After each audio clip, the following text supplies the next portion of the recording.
আসসালামু আলাইকুম ওয়া রাহমাতুল্লাহি ওয়া বারাকাতু। সম্মানিত মুসলিম ভাই বোনেরা, এবার ঈদের সফরে কোথায় যাওয়ার সিদ্ধান্ত নিয়েছেন? নিশ্চয়ই পরিবারের সাথে পরামর্শ করছেন। এমন কোন দেশে হয়তো সফরে যাবেন যেখানে বিলাসবহুল দেখার অনেক কিছু রয়েছে, কিন্তু ভাগ্যবান তো তারাই যারা পবিত্র মক্কাতুল মুকাররমা ও মদিনাতুল মুনাওয়ারায় এবারের ঈদের সফরটি করবে।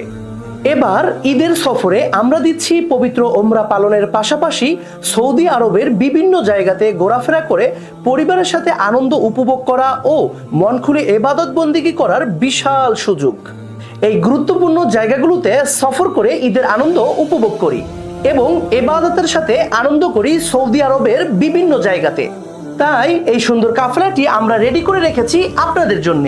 ঈদের 3 দিন পরেই আমাদের সফর শুরু হবে ইনশাআল্লাহ।